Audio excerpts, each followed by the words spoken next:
अत्यधिक मोह किसी भी चीज़ में बहुत अधिक मोह होना भी परेशानियों का कारण बन जाता है। कई लोग मोह के कारण सही और गलत का भेद भूल जाते हैं।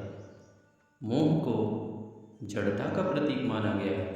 जड़ता यानी यह व्यक्ति को आगे बढ़ने नहीं देता है, बांध कर रखता है। मोह में बंधा हुआ व्यक्ति अपनी बुद्धि का उपयोग भी ठीक से नहीं कर पाता। यदि व्यक्ति आगे नहीं बढ़ेगा तो कार्यों में सफलता नहीं मिल पाएगी। धृतराष्ट्र को दुर्योधन से और हस्तिनापुर के राजपाट से अत्यधिक मोह हो गया था। इसी कारण धृतराष्ट्र अपने पुत्र दुर्योधन द्वारा किए जा रहे सारे अधार्मिक कर्मों के लिए भी मौन रहे और इसी मोह के कारण कौरव वंश का सर्वनाश हो गया।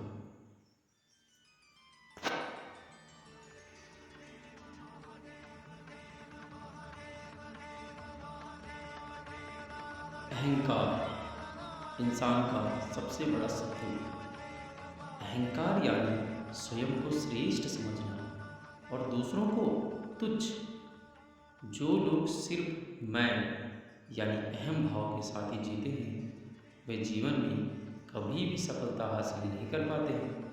यदि किसी काम में सफलता मिल भी जाती है तो वह स्थायी नहीं होती।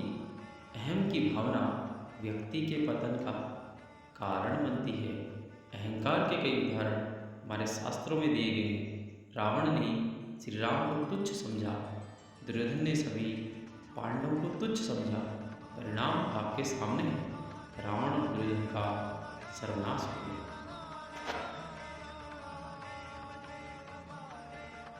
अज्ञान या अधूरा ज्ञान जो कि आज की सबसे बड़ी समस्या है।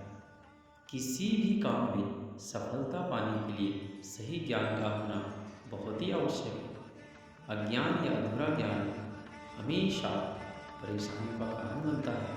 अतः व्यक्ति को सदैव ज्ञान अर्जित करने के प्रयास करते रहना चाहिए। ज़्यादा से ज़्यादा जानकारी होगी तो हमारा दिमाग अच्छे और बुरे समय में सही निर्णय ले सकेगा।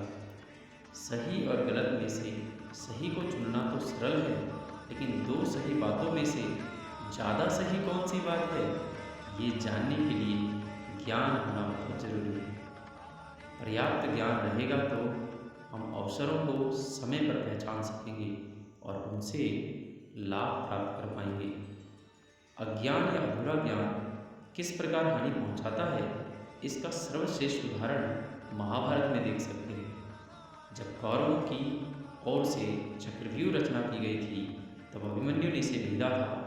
अभिमन्यु चक्रव्यूह में प्रवेश करना तो जानता था, लेकिन चक्रव्यूह से पुनः लौटना नहीं जानता था। इसी कारण वे चक्रव्यूह में फंस गए और मृत्यु को प्राप्त हुए। ठीक उसी प्रकार आज भी अधूरा ज्ञान में भी परेशानियों में फंस। क्रोध इंसान का बहुत बड़ा शत्रु। जब किसी व्यक्ति के मन की बात पूरी नहीं हो पाती है तो उसे क्रोध आना स्वाभाविक है। जो लोग इस क्रोध को संभाल लेते हैं निकट भविष्य में कार्यों में सफलता भी प्राप्त कर लेते हैं, जबकि जो लोग क्रोध को संभाल नहीं पाते हैं और इसके आवेश में गलत काम कर देते हैं वे परेशानियों का सामना करते ही करते हैं। रामायण में रावण ने क्रोधित होकर विभीषण को लंका से निकाल दिया। इसके बाद विभीषण श्री राम की शरण में चले गए। युद्ध में विभीषण ने ही श्री राम को रावण की मृत्यु का रहस्य बताया था। क्रोध के आवेश में व्यक्ति ठीक से निर्णय नहीं ले पाता, अतः क्रोध को काबू में रखना बहुत जरूरी है। इसके लिए रोज मेडिटेशन करना चाहिए। ध्यान से क्रोध को नियंत्रित किया जा सकता है।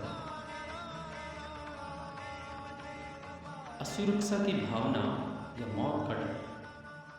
जिन लोगों में असुरक्षा की भावना होती है वे किसी भी काम को पूरी एकाग्रता से नहीं कर पाते हैं। हर पल स्वयं को असुरक्षित महसूस करते हैं और खुद को सुरक्षित करने के लिए सोचते रहते हैं, प्रयास करते रहते हैं, प्लानिंग बनाते रहते हैं।